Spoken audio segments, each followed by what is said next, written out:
नमस्कार साथियों, स्वागत है आप सभी का आपके अपने YouTube channel Dhanraj short hand academy steno classes में। दोस्तों, आज का हमारा डिक्टेशन है आनंद आशुलिपि मासिक पत्रिका RSM SSB stenographer Hindi dictation गति 100 शब्द प्रति मिनट। तो आइए स्टार्ट करते हैं डिक्टेशन 5 सेकंड बाद।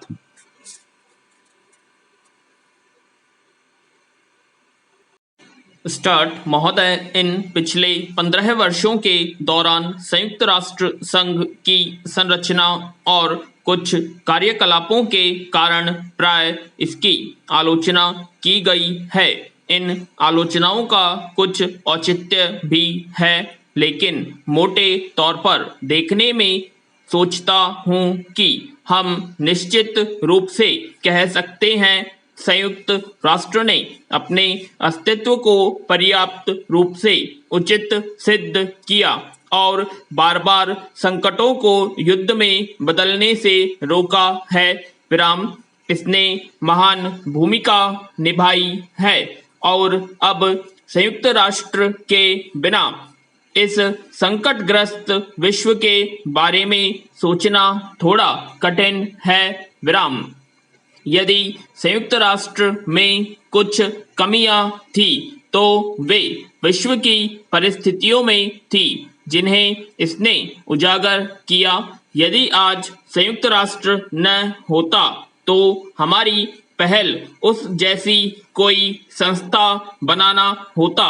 इसलिए मैं कुल मिलाकर संयुक्त राष्ट्र की प्रशंसा करना चाहूंगा, भले ही समय समय पर इसके किसी काम की मैंने आलोचना की हो।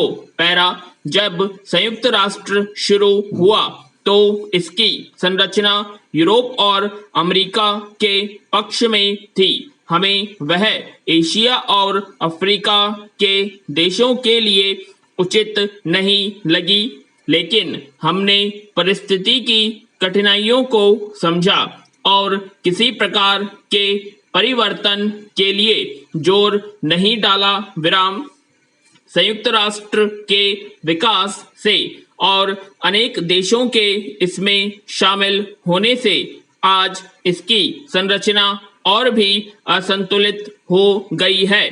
फिर भी हम सहमति से और धीरे धीरे आगे बढ़ना चाहते हैं और ऐसे किसी परिवर्तन के लिए जोर नहीं देना चाहते जिससे चार्टर में तुरंत संशोधन की आवश्यकताएं हो और विवाद उठ खड़ा हो। विराम। दुर्भाग्य से हम ऐसे खंडित संसार में रह रहे हैं जो लगातार संयुक्त राष्ट्र की मूल मान्यताओं के विरुद्ध पनप रहा है। इसमें इसे सहना करना और राष्ट्रों के बीच पूर्ण सहयोग की धारणा की दिशा में आगे बढ़ने का प्रयत्न करना है। इस सहयोग का मतलब एक देश द्वारा दूसरे देश को अधीन करना नहीं है और होना भी नहीं चाहिए। विराम। इसका मतलब यह भी नहीं है कि हम दूसरे देशों को बलपूर्वक मनवाने या साथ देने के लिए मजबूर करना भी नहीं है। प्रत्येक देश के पास दूसरे देशों से आदान प्रदान करने के लिए कुछ न कुछ होता है। जैसे ही किसी देश पर दबाव डाला जाता है, न केवल उसकी स्वतंत्रता नष्ट होती है बल्कि इसके विकास को भी हानि पहुंचती है। विराम। संसार में बहुत विविधता है और अच्छा है। पैरा।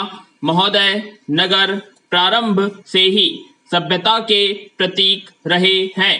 मानवीय विकास के साथ ही साथ कृषि अर्थव्यवस्था से औद्योगिक अर्थव्यवस्था में प्रवेश करने की लालसा के दुष्परिणाम स्वरूप नगरीय क्षेत्र समस्याओं के केंद्र बनते गए। विराम।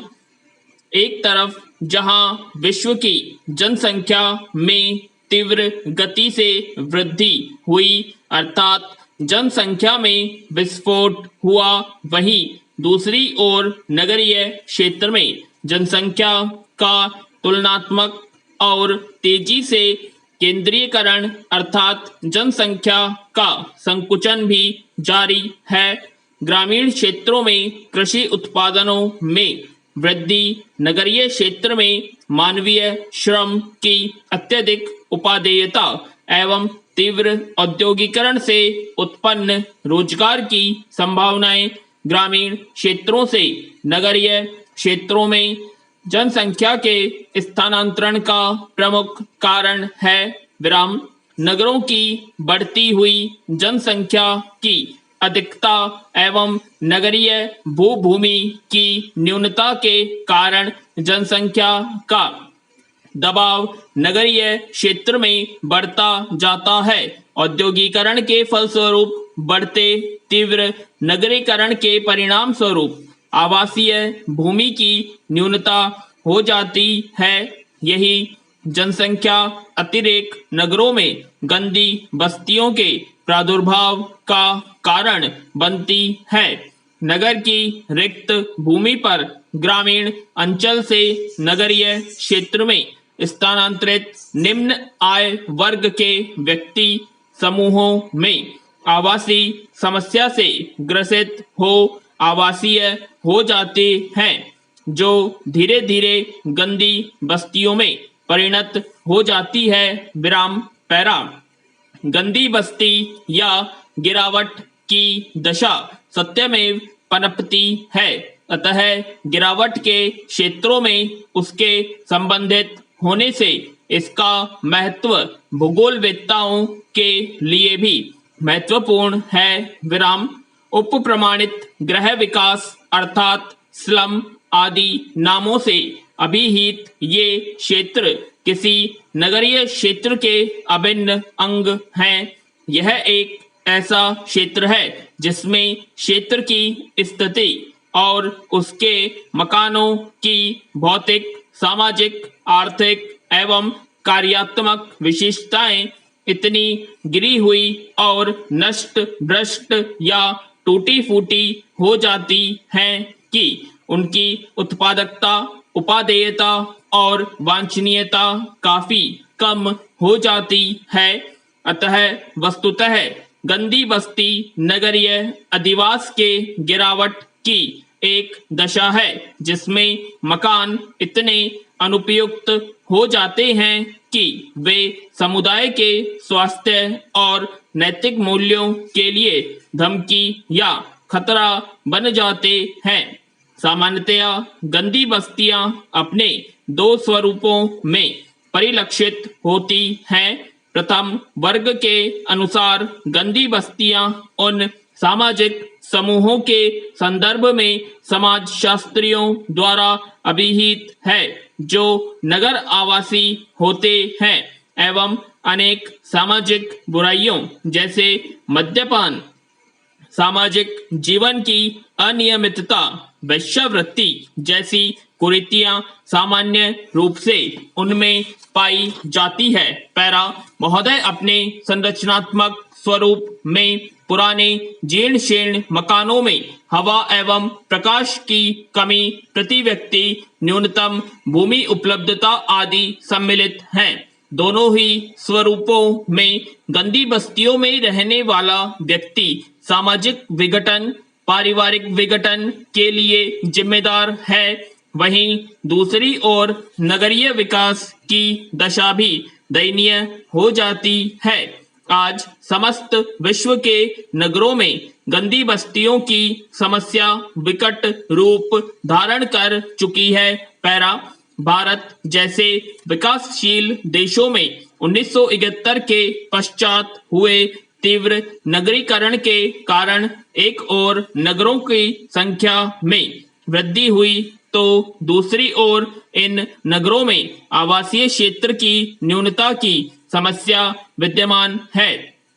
भारतीय नगरों में 3 करोड़ जनसंख्या, जो कि कुल नगरीय जनसंख्या का 36% है, आवास गृहों के अभाव में गंदी बस्तियों में आवासित होती जा रही है।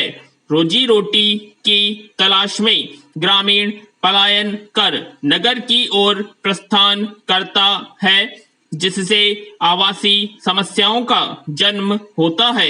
आवासीय समस्या के कारण नगर की खाली पड़ी सरकारी गैर सरकारी भूमि पर गांव के निवासी झोपड़ियां बनाते हैं। इन बस्तियों में मूलतः सामाजिक व्यवस्थाएं व सुविधाएं उपलब्ध नहीं होती है, जिससे कि इन बस्तियों में गंदगी पनपने लगती है और इसे गंदी बस्ती कहा जाता है।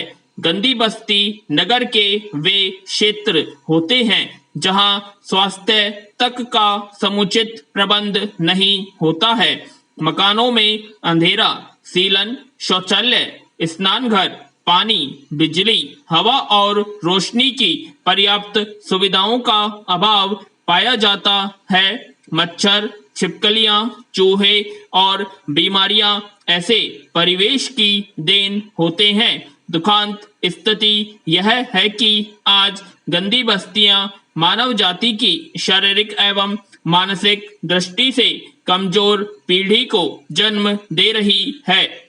गंदी बस्ती प्रमुख रूप से एक ऐसा आवासीय क्षेत्र होता है जहां के निवास स्थान नष्ट हो गए हों, अत्यधिक भीड़ भाड़ युक्त हो, जिसका डिजाइन त्रुटिपूर्ण हो, जहां रोशनदान, प्रकाश एवं सफाई का अभाव हो या इनमें से कुछ कारणों के सम्मिलित प्रभाव के कारण सुरक्षा, स्वास्थ्य एवं नैतिकता के लिए हानिप्रद हो। गंदी बस्तियों का अभ्युदय तीव्र औद्योगिकरण तथा बढ़ती जनसंख्या का परिणाम है। नगरों में व्यापारिक व रोजगार की सुविधाएं अधिक उपलब्ध होती हैं। उत्पादित वस्तुओं की बिक्री, उपयोग की सुविधा, मांग की अधिकता के कारण लोग माल बेचने एवं बना माल खरीदने शहरों में आते हैं। व्यापार की लालसा उन्हें नगरों में बसने को प्रेरित करती है। विराम। आशा करते हैं आप सभी को डिक्टेशन पसंद आई होगी, तो प्लीज़ कमेंट बॉक्स में कमेंट करें और अब तक आपने हमारे चैनल को सब्सक्राइब नहीं किया, सब्सक्राइब करें और ज़्यादा से ज़्यादा वीडियो को लाइक करें, शेयर करें, कमेंट करें, बेल आइकन प्रेस करें, जिससे हमारे लेटेस्ट नोटिफिकेशन आप सभी तक पहले पहुंच सके। धन्यवाद।